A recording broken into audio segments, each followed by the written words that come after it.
ಇದೀಗ ತಾನೇ ಕಂಕನವಾಡಿ ಗ್ರಾಮದಲ್ಲಿ ಗುಹೇಶ್ವರ ಮಹಾದ್ವಾರವನ್ನ ಕಟ್ಟಲಿಕ್ಕೆ 25 ಲಕ್ಷ ರೂಪಾಯಿನ ಕೊಡು ಮಾಡಿರುವಂತಹ ಮಹಾದಾನಿಗಳು ಶ್ರೀಶೈಲ ಪೀಠದಲ್ಲಿ ಅಲ್ಲಿ ಒಂದು ರೂಮಿಗೆ ಎಷ್ಟು ವೆಚ್ಚ ಬರ್ತದಲ್ಲ ಅಷ್ಟನ್ನ ಹಣವನ್ನ ಕೊಡ್ತೀನಂತ ವಾಗ್ದಾನ ಮಾಡಿರುವಂತಹ ಪುಣ್ಯಾತ್ಮರಿಗೆ ತಮ್ಮೆಲ್ಲರ ಅಭಿಮಾನದ ಪ್ರೀತಿಯ ರೋಚಕವಾದ ಚಪ್ಪಾಳೆಯೊಂದಿಗೆ ಅವರನ್ನ ಅಭಿನಂದಿಸೋಣ ಬಂಧುಗಳೇ.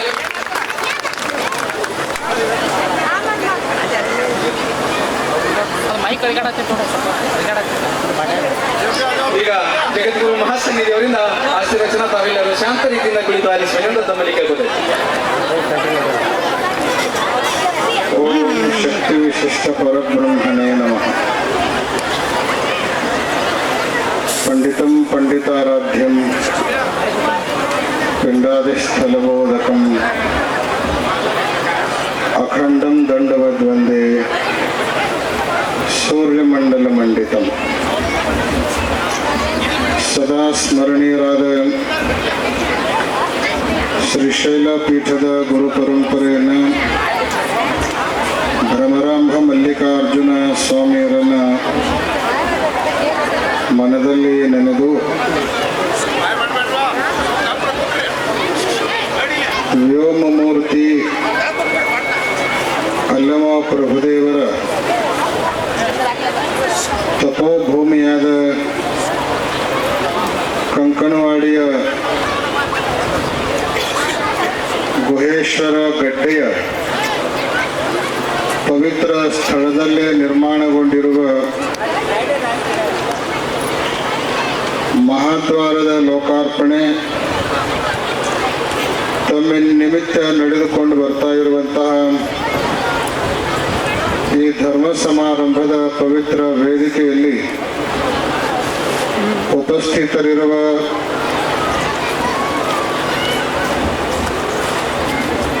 ಜ್ಞಾನಾನುಭವ ವಯೋವೃದ್ಧರಾದ ಜಮಖಂಡಿ ಕಲ್ಯಾಣ ಮಠದ ಶ್ರೀಗಳವರೇ, ಕೊಣ್ಣೂರು ಮತ್ತು ಸಿಂದಗಿಯ ಡಾಕ್ಟರ್ ವಿಶ್ವಪ್ರಭುದೇವ ಶಿವಾಚಾರ್ಯ ಶ್ರೀಗಳವರೇ, ಕಾರ್ಯಕ್ರಮದ ಮಾರ್ಗದರ್ಶಕರಾದ ಜಮಖಂಡಿ ಮುತ್ತಿನಕಂತಿ ಮಠದ ಶಿವಲಿಂಗ ಪಂಡಿತಾರಾಧ್ಯ ಶಿವಾಚಾರ್ಯ ಶ್ರೀಗಳವರೇ, ಓಲೆ ಮಠದ ವಾಗ್ಮಿಗಳಾದ ಆನಂದ ದೇವರೇ,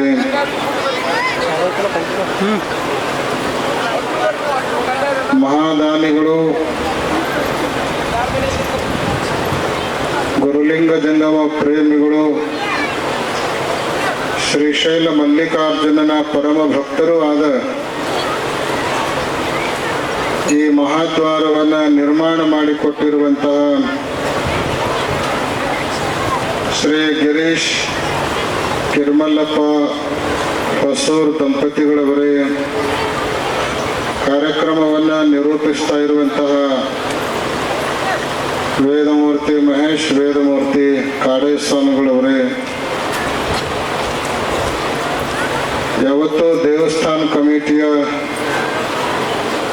ಎಲ್ಲ ಪದಾಧಿಕಾರಿಗಳೇ, ಕಂಕನವಾಡಿ ಗ್ರಾಮದ ಎಲ್ಲ ಗಣ್ಯರೇ, ಮಾನ್ಯರೇ, ಮಾಧ್ಯಮದ ಪ್ರತಿನಿಧಿಗಳವರೇ, ಸಮಾವೇಶಗೊಂಡಿರುವ ಸಮಸ್ತ ಸದ್ಭಕ್ತ ಮಹಾಜನಗಳೇ, ವಾತ್ಸಲ್ಯ ಮೂರ್ತಿಗಳಾದ ಮಾತೆಯರೇ ಹಾಗೂ ಮುದ್ದು ಮಕ್ಕಳೇ,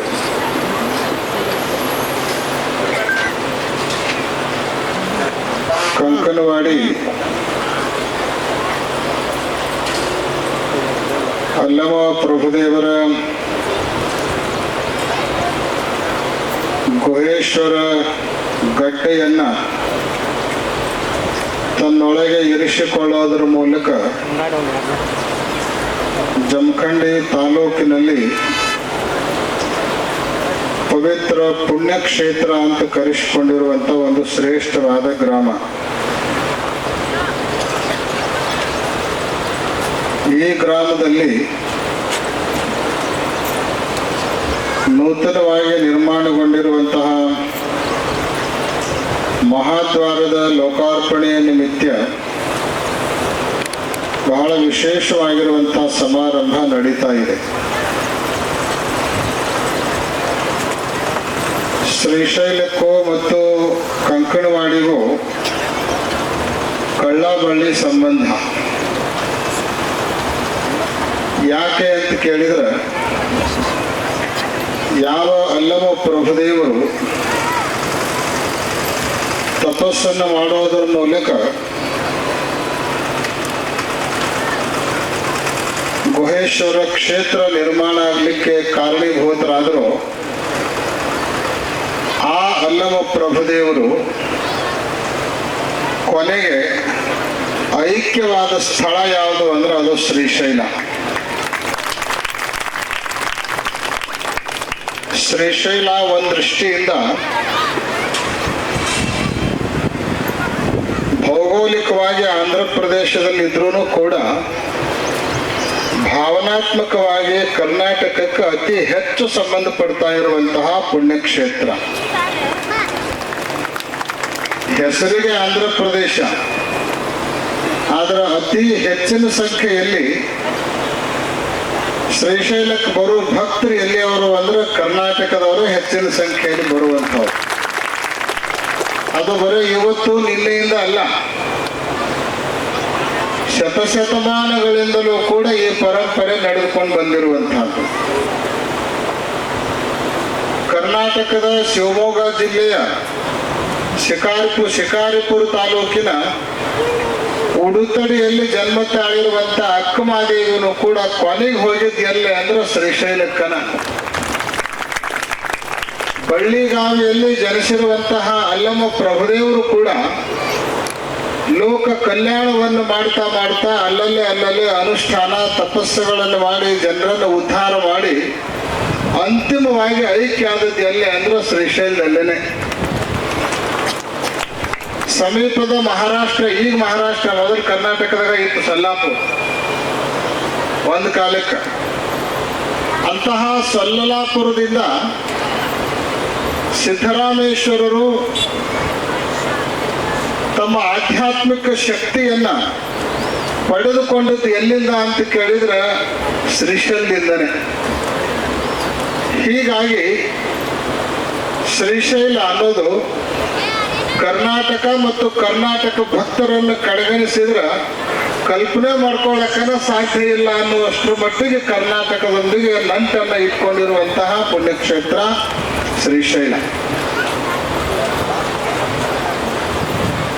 ಅಂತಹ ಶ್ರೀಶೈಲಕ್ಕೂ ಕಂಕಣವಾಡಿಗೂ ಈ ಅಲ್ಲಮ ಪ್ರಭುದೇವರ ತಪೋಭೂಮಿಯ ಕಾರಣದಿಂದ ವಿಶೇಷವಾಗಿರುವಂತಹ ಸಂಬಂಧವನ್ನು ಇಟ್ಕೊಂಡು ಪರಿಣಾಮವಾಗಿಯೇ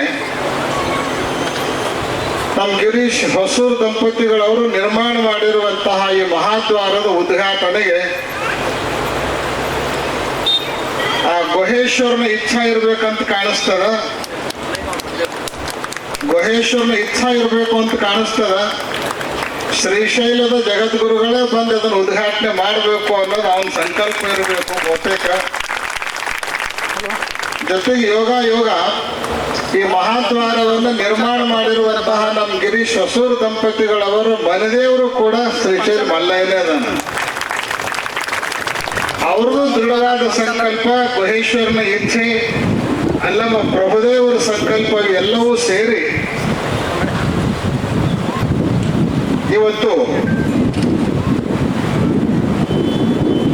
ಜಗದ್ಗುರುಗಳು ಬಂದು ಈ ಮಹಾದ್ವಾರವನ್ನು ಲೋಕಾರ್ಪಣೆ ಮಾಡುವಂತಹ ಯೋಗ ಬಂದಿದೆ. ಇವತ್ತು ನಮಗೆ ಬಹಳಷ್ಟು ಒತ್ತಡಗಳು, ಬೇರೆ ಬೇರೆ ಕಾರ್ಯಕ್ರಮಗಳು. ನಾವು 9:00 ಬರ್ತೀವಿ, 10:00 ಬಿಡಬೇಕು ಅಂತ ಕಂಡೀಷನ್ ಮಾಡಿ ಕಾರ್ಯಕ್ರಮ ಒಪ್ಕೊಂಡಿವಿ. ನಾವು ಬರೋದು 10:00 ಆಗ್ತಿದ್ದೀವಿ. ಅದಕ್ಕೆ ಎಲ್ಲರಿಗಿಂತಲೂ ಮೊದಲು ನಾವು ಮೈಕ್ ತಗೊಂಡ್ಕೊತೀವಿ. ಈ ಪ್ರೋಟೋಕಾಲ್ ಒಮ್ಮೊಮ್ಮೆ ನೀವೆಲ್ಲ ಕೇಳಿ ಬೇಸರಾಗಿ ಮನೆಗೆ ಎದ್ದು ಆದ್ಮೇಲೆ ನಮ್ಮೊಂದು ಮೈಕ್ ಬರ್ತದ. ಖಾಲಿ ವೇದಿಕೆಯಾಗಿ ನಾವು ಮಾತಾಡೋ ಪರಿಸ್ಥಿತಿ ಬಹಳ ಸಂದರ್ಭದಲ್ಲಿ ಇರ್ತದೆ. ಆ ಪ್ರೋಟೋಕಾಲ್ ಚೇಂಜ್ ಮಾಡೋದು ಚಲೋ ಅನ್ಸಾಕತೈತಿ ನಮಗೆ. ಬಂದ ಕೂಡಲೇ ಮೊದಲು ನಾವ ಮಾತಾಡಿ ಬಿಡೋದು. ನೀವು ಫ್ರೆಶ್ ಇರ್ತೀರಿ, ನಾವು ಫ್ರೆಶ್ ಇರ್ತೀರಿ, ಹೇಳ್ಬೇಕಾಗಿದ್ದೆಲ್ಲ ಹೇಳ್ಬಿಡ್ತೀವಿ, ಕೇಳೋದೆಲ್ಲ ಕೇಳ್ತೀರಿ. ಆಮೇಲೆ ಕುಂತರ ಹೋಗರ ನಡೀತದೆ. ಇವತ್ತು ನಮ್ಮ ಅವಸರಕ್ಕೆ ಈ ಪ್ರೋಟೋಕಾಲ್ ಸ್ವಲ್ಪ ಹಿಂದೆ ಮುಂದೆ ಆಗ್ಯದ. ಆದದ್ದು ಎಲ್ಲ ಒಳ್ಳೆಯದಕ್ಕೆ ಅನ್ನೋ ರೀತಿಯಲ್ಲಿ ಇವತ್ತು ಮಹಾದ್ವಾರದ ಉದ್ಘಾಟನೆ ನಡೆಯಬೇಕಿದೆ. ಮಹಾದ್ವಾರ ಅಂತ ಯಾವ್ದಕ್ಕೆ ಕರೀತಾರ?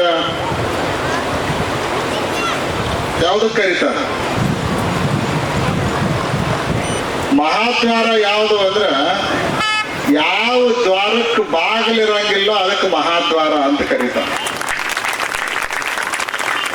ಬಾಗಿಲು ಇಲ್ಲದ ದ್ವಾರಕ್ಕ ಮಹಾದ್ವಾರ ಅಂತ ಕರೀತಾರೆ.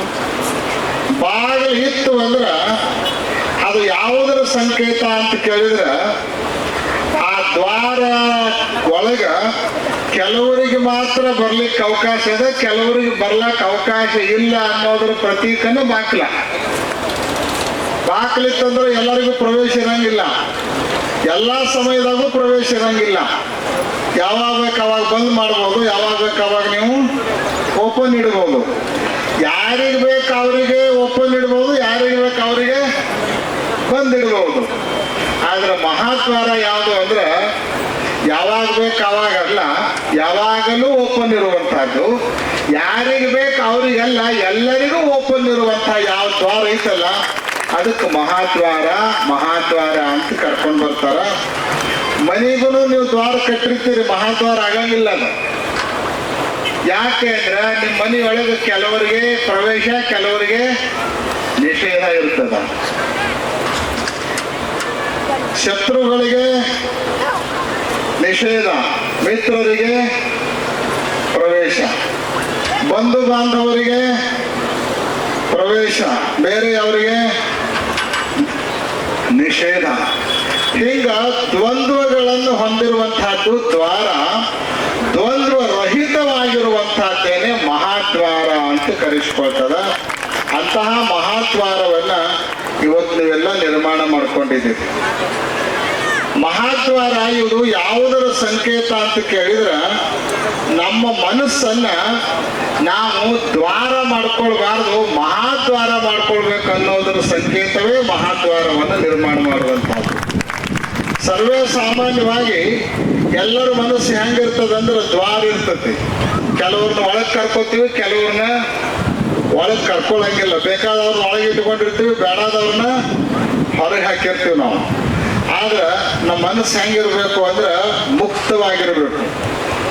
ಯಾರು ಬಂದ್ರೂ ಎಲ್ಲರನ್ನ ಕರೆದುಕೊಳ್ಳುವಂತಹ, ಎಲ್ಲರನ್ನ ಪ್ರೀತಿಸುವಂತಹ, ಎಲ್ಲರಿಗೂ ಸ್ವಾಗತ ಕೋರುವಂತಹ ಮನಸ್ಥಿತಿಯನ್ನು ನಾವು ಪಡ್ಕೊಂಡ್ವಿ ಅಂದ್ರೆ ನಮ್ಮ ಮನಸ್ಸು ಕೂಡ ಅದು ಮಹಾದ್ವಾರ ಆಗ್ತದೆ. ನಾವೆಲ್ಲ ಶಿವನ ಪೂಜೆ ಮಾಡ್ತೀವಿ, ಶಿವನನ್ನ ಆರಾಧ್ಯ ದೈವ ಅಂತ ನಾವು ಭಾವಿಸ್ತೀವಿ. ಯಾಕೆ ಅಂತ ಕೇಳಿದ್ರ ಶಿವ ದೇವರು. ಶಿವ ಯಾಕೆ ದೇವರು ಅಂದ್ರ ಅವನ ಮನಸ್ಸು ಮಹಾದ್ವಾರ ಐತಿ. ಜಮಖಂಡಿ ಮತಕ್ಷೇತ್ರದ ಶಾಸಕರು, ಮಹಾದಾನಿಗಳಾಗಿರುವಂತಹ ಖ್ಯಾತ ಉದ್ಯಮಿಗಳಾದ ನಮ್ಮ ಜಗದೀಶ್ ಗೊಡಗುಂಟೆ ಸಾಹೇಬರು ಕೂಡ ವೇದಿಕೆಗೆ ಆಗಮಿಸಿದ್ದಾರೆ. ನಿಮ್ಮೆಲ್ಲರ ಪರವಾಗಿ ನಾವು ಅವರಿಗೆ ಸ್ವಾಗತವನ್ನು ಕೊಡ್ಬಿಡ್ತೀವಿ.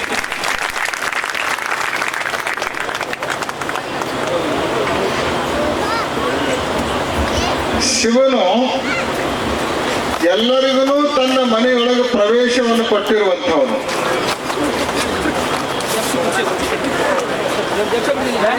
ಶಿವ ಎಲ್ಲಿರ್ತಾನ? ಕೈಲಾಸದಾಗಿರ್ತಾನ. ಶಿವನ ಪರಿವಾರ ಸ್ವಲ್ಪ ನೀವು ನೋಡ್ರಲ್ಲ ಗೊತ್ತಾಗ್ತದ. ಶಿವನ ವಾಹನ ಯಾವುದು? ಶಿವನ ವಾಹನ ಯಾವುದು? ನಂದಿ. ಶಿವನ ಪಕ್ಕಕ್ಕೆ ಯಾರದಾರ? ಪಾರ್ವತಿ ಅದಾಳ. ಪಾರ್ವತಿ ವಾಹನ ಯಾವುದು? ಸಿಂಹ. ಶಿವನ ವಾಹನಕ್ಕ ಪಾರ್ವತಿ ವಾಹನಕ್ಕ ತದ್ವಿರುದ್ಧ. ಯಾವಾಗ ಬಂದು ಸಿಂಹ ಮುರ್ಕೊಂಡ್ ತಿಂತ ಗೊತ್ತಿಲ್ಲ ನಂದಿನ. ಆದರೂ ಕೂಡ ಶಿವ ನಂದಿಗೂ ಅವಕಾಶ ಕೊಟ್ಟಾನ, ಪಾರ್ವತಿಯ ವಾಹನವಾಗಿರುವಂತ ಸಿಂಹಕ್ಕೂ ಅವಕಾಶ ಕೊಟ್ಟಾನ.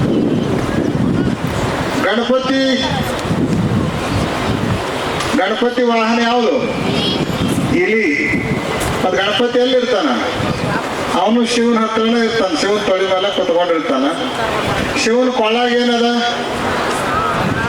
ಹಾ ನೋಡ್ರಲ್ಲಿ ಇಲ್ಲೇ ಇಲಿಗೆ ಹಾಗೆ ಆಗಿ ಬರಂಗಿಲ್ಲ. ಆದ್ರೂ ಕೂಡ ಅವೆರಡನ್ನ ತನ್ನ ಮನೆಯೊಳಗೆ ಜಾಗ ಕೊಟ್ಟಾನ. ತನ್ನ ಮನೆಯೊಳಗೆ ಶಿವ ಜಾಗ ಕೊಟ್ಟಾನ. ಆಮೇಲೆ ಶಿವನಿಗೆ ಇನ್ನೊಬ್ಬ ಮಗ ಅದ, ಯಾರು? ಷಣ್ಮುಖ. ಅವನ ವಾಹನ ಯಾವುದು? ನವಿಲು. ನವಿಲಿಗೆ ಹಾವಿಗೆ ಆಗಿ ಬರಂಗಿಲ್ಲ. ಇಲಿನ ಹಾವು ತಿಂತದ, ಹಾವನ್ನ ನವಿಲು ಕೊಲ್ತದ, ಆಗಿ ಬರಂಗಿಲ್ಲ. ಹೀಗೆ ಪರಸ್ಪರ ಪರಿಪೂರ್ಣ ವಿರೋಧ ಸ್ವಭಾವವನ್ನು ಹೊಂದಿರುವಂತಹ ಎಲ್ಲಾ ಪ್ರಾಣಿಗಳಿಗೆ ಕೈಲಾಸದೊಳಗೆ ಶಿವ ಜಾಗ ಕೊಟ್ಟಿದ್ದಾನೆ. ಆ ಕಾರಣಕ್ಕನ ಕೈಲಾಸದ ದ್ವಾರ ಅದು ಮಹಾದ್ವಾರ. ಶಿವನ ಮನಸ್ಸು ಮಹಾದ್ವಾರ. ಶಿವನನ್ನು ಪೂಜೆ ಮಾಡುವಂತಹ ನಮ್ಮ ಮನಸ್ಸು ಬರೀ ದ್ವಾರ. ನಮ್ದು ಮಹಾದ್ವಾರ ಆಗ್ಬೇಕು. ಮಹಾದ್ವಾರವನ್ನ ನಿರ್ಮಾಣ ಮಾಡಿ ಮಹಾದ್ವಾರದೊಳಗೆ ಪ್ರವೇಶ ಮಾಡುವಂಥವ್ರು ಎಲ್ಲರೂ ಕೂಡ ತಮ್ಮ ಮನಸ್ಸನ್ನು ಕೂಡ ಮಹಾದ್ವಾರ ಮಾಡ್ಕೊಂಡು ಸಾಗಬೇಕು ಅನ್ನೋದರ ಸಂಕೇತವಾಗಿಯೇ ದೇವಸ್ಥಾನಕ್ಕೆ ಬರೋ ಕಾಲಕ್ಕೆ ಮಹಾದ್ವಾರವನ್ನು ನಿರ್ಮಾಣ ಮಾಡಿ ಆ ಮಹಾದ್ವಾರದ ಮೂಲಕ ಬರಮಾಡಿಕೊಳ್ಳುವಂಥ ಒಂದು ವಿಶಿಷ್ಟವಾದ ಧಾರ್ಮಿಕ ಸ್ವಾಭಾವಿಕ ಪ್ರೇರಣೆಯನ್ನು ನೀಡುವ ನಿಟ್ಟಿನಲ್ಲಿ ಮಹಾದ್ವಾರವನ್ನು ನಿರ್ಮಾಣ ಮಾಡುವಂಥ ಪದ್ಧತಿ ಬಹುತೇಕ ಎಲ್ಲ ದೇವಸ್ಥಾನಗಳಲ್ಲಿ ಪುಣ್ಯಕ್ಷೇತ್ರಗಳಲ್ಲಿ ನೋಡಿಕೊಂಡು ನಾವು ಬರ್ತಾ ಇದ್ದೇವೆ. ಆ ಹಿನ್ನೆಲೆಯಲ್ಲಿ ಇವತ್ತು ಕಂಕಣವಾಡಿಯ ಗುಹೇಶ್ವರ ಪವಿತ್ರ ಕ್ಷೇತ್ರಕ್ಕೂ ಕೂಡ ನಮ್ಮ ಈಶ್ವರ್ ಹೊಸೂರ್ ದಂಪತಿಗಳವರು ಉದಾರವಾಗಿರುವಂತಹ ದೇಣಿಗೆಯನ್ನು ಕೊಟ್ಟು ಒಂದಲ್ಲ ಎರಡಲ್ಲ 25 ಲಕ್ಷ ರೂಪಾಯಿಗಳನ್ನು ಈ ಮಹಾದ್ವಾರಕ್ಕೆ ನಿರ್ಮಾಣ ಮಾಡೋದಕ್ಕೆ ನೀಡಿ ಬಹಳ ದೊಡ್ಡ ದಾನವನ್ನು ಮಾಡಿದವರಾಗಿದ್ದಾರೆ. ನಿಜವಾಗಲೂ ಈ ಪ್ರಪಂಚದೊಳಗೆ ಎಲ್ಲಕ್ಕಿಂತಲೂ ದೊಡ್ಡ ವ್ಯಕ್ತಿತ್ವ ಯಾರ್ದು ಅಂತ ಕೇಳಿದ್ರೆ ದಾನಿನೇ ಬಹಳ ಶ್ರೇಷ್ಠ ಅಂತ ಬರ್ಕೊಂಡು ಬಂದ. ದಾನಿನೇ ಬಹಳ ಶ್ರೇಷ್ಠ. ಶತೇಶು ಜಾಯತೆ ಶೂರಃ ಸಹಸ್ರೇಶು ಚ ಪಂಡಿತಃ ವಕ್ತಾ ದಶ ಸಹಸ್ರೇಶು ದಾತಾ ಭವತಿವ ನವ ಅಂತ ಹೇಳಿದ್ದಾರೆ. 100 ಜನರೊಳಗೆ ಒಬ್ಬ ವೀರ ಇರ್ತಾನಂತ. 100 ಜನ ಯುದ್ಧ ಮಾಡ್ಲಿಕ್ಕೆ ಹೊಂಟ್ರ ಖರೆ ಯೋಧ ಶೂರ ವೀರ ಒಬ್ಬನೇ ಸಿಗ್ತಾನಂತ ಅದ್ರೊಳಗೆ. ಇನ್ನು ಓದಬೇಕು ಪಂಡಿತರಾಗಬೇಕು ಅಂತ ವಿದ್ಯಾಮ ಕಲೀಲಿಕ್ಕೆ ಹೋದಾಗ 1000 ಜನರೊಳಗೆ ಒಬ್ಬ ಪಂಡಿತ ಆಗ್ತಾನೆ. ಸಹಸ್ರೇಶು ಚ ಪಂಡಿತ. ಇನ್ನು ಕಲಿತು ಬಂದವರು ಭಾಷಣ ಮಾಡ್ಬೇಕಂತಾರಲ್ಲ, ನಾವೆಲ್ಲರನ್ನು ಮೆಚ್ಚುವಂಗ ಎಲ್ಲರಿಗೂ ಖುಷಿ ಪಡುವಂಗ ವಿದ್ವತ್ಪೂರ್ಣವಾಗಿ ಭಾಷಣ ಮಾಡಬೇಕು ಅಂತ ಯಾರ್ಯಾರು ಪ್ರಯತ್ನ ಮಾಡ್ತಾರಲ್ಲ, ಹಂಗ ಪ್ರಯತ್ನ ಮಾಡುವ 10,000 ಜನರೊಳಗೆ ಒಬ್ಬ ಶ್ರೇಷ್ಠವಾದ ವಕ್ತ ಆಗ್ತಾನಂತ, ಶ್ರೇಷ್ಠ ಭಾಷಣಕಾರ ಆಗ್ತಾನಂತ. ಮುಂದುವರೆದು ಒಂದು ಮಾತು ಹೇಳ್ತಾರೆ ಅವರು, ದಾತ ಭವತಿವ ನವ. ಆದ್ರೆ ನಿಜವಾದ ದಾನಿ, ಶ್ರೇಷ್ಠವಾಗಿರುವಂತಹ ದಾನಿ ಅವ ಈ ಭೂಮಿ ಮೇಲೆ ಅದಾನೋ ಇಲ್ಲೋ ಹೇಳಕ ಬರಂಗಿಲ್ಲ ಅನ್ನುವಂಥ ಮಾತನ್ನು ಹೇಳಿ ದಾನಿಯ ಶ್ರೇಷ್ಠತೆಯನ್ನ ಸುಂದರವಾಗಿ ವರ್ಣನೆ ಮಾಡಿದ್ದಾರೆ. ಇವತ್ತು ಈ ಭಾಗದಲ್ಲಿ ನೀವೆಲ್ಲ ಬಹಳ ಪುಣ್ಯಶಾಲಿಗಳು, ಭಾಗ್ಯವಂತರು. ಯಾಕೆ ಅಂತ ಕೇಳಿದ್ರೆ ನಮ್ಮ ಈಶ್ವರ ಹೊಸೂರ್ ಅವರಂತಹ, ಜಗದೀಶ್ ಗುಡುಗುಂಟಿ ಅವರಂತಹ ಮಹಾದಾನಿಗಳನ್ನ ನಮ್ಮ ಭಾಗದೊಳಗೆ ನಾವೆಲ್ಲ ಪಡ್ಕೊಂಡಿದ್ದೀವಿ ಅಂದ್ರೆ ಈ ಭಾಗದ ಜನ ಎಲ್ಲ ಪುಣ್ಯವಂತರು, ಭಾಗ್ಯವಂತರು ಅನ್ನುವಂಥ ಮಾತುಗಳನ್ನ ಈ ವೇದಿಕೆಯ ಮೂಲಕ ವ್ಯಕ್ತ ಮಾಡ್ತಾ, ಯೋಗ ಎಂಥದ್ದು ಅಂದ್ರೆ ಇಬ್ರು ಮಹಾದಾನಿಗಳಿಗೆ ಶ್ರೀಶೈಲ ಬಹಳ ನಿಕಟವಾಗಿರುವಂತ ಸಂಬಂಧ. ನಮ್ಮ ಜಗದೀಶ್ ಗುಡುಗುಂಟಿ ಅವರ ಗುರುಪೀಠ ಯಾವುದು ಅಂದ್ರೆ ಶ್ರೀಶೈಲ ಪೀಠನೇ ಅವರ ಗುರುಪೀಠ. ನಮ್ಮ ಗಿರೀಶ್ ಹೊಸೂರ್ ಅವರ ಮನೆದೇವರು ಯಾವುದು ಅಂದ್ರೆ ಶ್ರೀಶೈಲ ಮಲ್ಲಿಕಾರ್ಜುನ ಶ್ರೀಶೈಲ ಅವ್ರ ಮನೆದೇವರು. ಹಿಂಗ ಒಂದು ಪೀಠದ ಮೂಲಕ ಒಬ್ಬರು ಸಂಬಂಧ ಆದ್ರೆ ಮನೆದೇವರ ಮೂಲಕ ಇನ್ನೊಬ್ಬರು ಸಂಬಂಧ, ಆ ಒಂದು ಬಲ ಇಟ್ಟುಕೊಂಡೇನೆ ಜಗದ್ಗುರುಗಳವರು ಕೂಡ ಶ್ರೀಶೈಲದಲ್ಲಿ ಬಹಳ ದೊಡ್ಡ ಒಂದು ಅಭಿವೃದ್ಧಿಯ ಯೋಜನೆಯನ್ನ ಕೈಗೆತ್ತಿಕೊಂಡಿದ್ದಾರೆ. ಈ ಭಾಗದಿಂದ ಹೋಗುವಂತಹ ಏನು ಕಂಬಿಗಳಿದಾವಲ್ಲ, ಸಾವಿರಾರು ಕಂಬಿಗಳು ಹೋಗ್ತಾವ, ಅದರೊಳಗೆ ಎಲ್ಲೆಲ್ಲೋ ಇಟ್ಕೊಂಡು ಪೂಜೆ ಮಾಡ್ಕೊಂಡು ಬರ್ತಿರ್ತಾರ. ಅವ್ರಿಗೊಂದು ಗೌರವ ಸಿಗಬೇಕು, ಆ ಕಂಬಿಗೆ ಪೂಜೆ ಮಾಡ್ಲಿಕ್ಕೆ ಯೋಗ್ಯವಾದ ಜಾಗ ಆಗ್ಬೇಕು ಅನ್ನೋ ಉದ್ದೇಶವನ್ನು ಇಟ್ಕೊಂಡು 500 ಕಂಬಿಗಳು ಒಂದ ಕಡೆ ಕೂಡ್ಲಿಕ್ಕೆ ಅವಕಾಶ ಇರುವಂತಹ ಬೃಹತ್ ಕಂಬಿ ಮಂಟಪಗಳನ್ನು ನಾವು ನಿರ್ಮಾಣ ಮಾಡಕತ್ತೀವಿ. ಬಂದು ಹೋಗುವಂತಹ ಜನರಿಗೆ ಉಳ್ಕೊಳ್ಳಾಕೂ ಬಹಳ ಸಂದರ್ಭದಲ್ಲಿ ಅಸ್ತವ್ಯಸ್ತ ಆಗ್ತಿರ್ತದೆ. ಮೂಲಭೂತ ಸೌಲಭ್ಯಗಳ ಕೊರತೆ ಅದ. ಅದಕ್ಕೆ ಸುಮಾರು 360 ರೂಮುಗಳನ್ನು ಹೊಂದಿರುವಂತಹ ಒಂದು ಬೃಹತ್ ಯಾತ್ರಾ ನಿವಾಸವನ್ನು ಕಟ್ಟುವಂತಹ ಯೋಜನೆಯನ್ನ ಈಗಾಗಲೇ ಕೈಗೆತ್ಕೊಂಡು ಕಾರ್ಯವನ್ನು ಪ್ರಾರಂಭ ಮಾಡಿದ್ದೇವೆ. ನಮ್ಮ ಜಗದೀಶ್ ಗುಡಗುಂಟಿ ಸಾಹೇಬರಿಗೆ ಎಲ್ಲವೂ ಗೊತ್ತು. ಯಾಕಂದ್ರೆ ABCD ಇಂದ Z ತನಕ ಎಲ್ಲವನ್ನ ಮುಂಚೂಣಿಯಲ್ಲಿ ಎತ್ಕೊಂಡು ಅವರು ಅದನ್ನ ವ್ಯವಸ್ಥೆ ಮಾಡ್ತಾ ಇದ್ದಾರೆ. ಆಮೇಲೆ ಬಂದು ಹೋಗುವಂತಹ ಜನರಿಗೆ ಅಲ್ಲೇನಾದರೂ ಗುಡ್ಡದಲ್ಲಿ ನೀರಿನ ಅಭಾವ ಆಗಿ, ಬಿಸಿಲು ಹೆಚ್ಚಾಗಿ ಬಹಳ ಜನ ನಡ್ಕೋತ ಬರ್ತಾರ. ಆರೋಗ್ಯದಲ್ಲಿ ಏನಾದರೂ ತೊಂದರೆ ಆದ್ರೆ ತಕ್ಷಣ ಅವರಿಗೆ ಚಿಕಿತ್ಸೆ ಸಿಗಬೇಕು, ಖುಷಿಯಿಂದ ಅವ್ರ ಊರಿಗೆ ಅವ್ರು ವಾಪಸ್ ಬರ್ಲಿಕ್ಕೆ ಅವಕಾಶ ಆಗ್ಬೇಕನ್ನೋ ಉದ್ದೇಶ ಇಟ್ಕೊಂಡು ಒಂದು ಮಲ್ಟಿ ಸ್ಪೆಷಾಲಿಟಿ ಹಾಸ್ಪಿಟಲ್ ಅನ್ನು ಕೂಡ ಪೀಠದಿಂದ ಕಟ್ಟುವಂತ ಯೋಜನೆಯನ್ನ ನಾವು ಇದರೊಳಗೆ ಸೇರ್ಪಡೆ ಮಾಡಿಕೊಂಡಿದ್ದೀವಿ. ಶ್ರೀಶೈಲ ಕೇವಲ ಧಾರ್ಮಿಕ ಕ್ಷೇತ್ರ ಆಗಿ ಮಾತ್ರ ಇರಲಾರ್ದೇನೆ ಮೊದಲಿನಿಂದಲೂ ಒಂದು ವಿದ್ಯಾ ಕೇಂದ್ರನೂ ಕೂಡ ಆಗಿ ಅದು ಗತ ವೈಭವವನ್ನ ಇಟ್ಕೊಂಡು ಬಂದಿರುವಂತ ಕ್ಷೇತ್ರ. ಬಸವ ಪೂರ್ವ ಯುಗದ 12ನೇ ಶತಮಾನಕ್ಕಿಂತಲೂ ಹಿಂದಿರುವಂತಹ ದೇವರ ದಾಸ್ಯಮಾರ್ಯರು ಅಧ್ಯಯನ ಮಾಡಿದ್ದು ಎಲ್ಲೇ ಅಂದ್ರೆ ಶ್ರೀಶೈಲದ ಗುರುಕುಲದಲ್ಲೇ ಅಂತ ತಿಳ್ಕೊಂಡು ಅವರ ಜೀವನ ಚರಿತ್ರೆಯೊಳಗೆ ನಾವೆಲ್ಲ ಕೇಳ್ಕೊಂಡು ಬರ್ತೀವಿ. ಅಂದ್ರೆ ಇಂದಿಗೆ 1000 ವರ್ಷಗಳ ಹಿಂದ ಅಲ್ಲಿ ಒಂದು ವಿದ್ಯಾ ಕೇಂದ್ರ ಇತ್ತು ಅನ್ನೋದು ಇದರಿಂದ ನಾವು ಸ್ಪಷ್ಟವಾಗಿ ತಿಳಿದುಕೊಳ್ಳಿಕ್ಕೆ ಸಾಧ್ಯ ಇದೆ.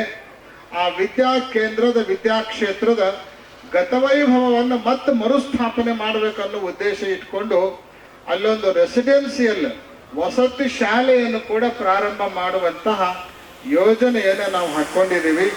ಇದೆಲ್ಲವೂ ಸೇರಿಕೊಂಡು ಸುಮಾರು ಒಂದು 200 ಕೋಟಿ ರೂಪಾಯಿಗಳ ಒಂದು ಬೃಹತ್ ಯೋಜನೆ ಈಗ ಪ್ರಾರಂಭಗೊಂಡಿದೆ.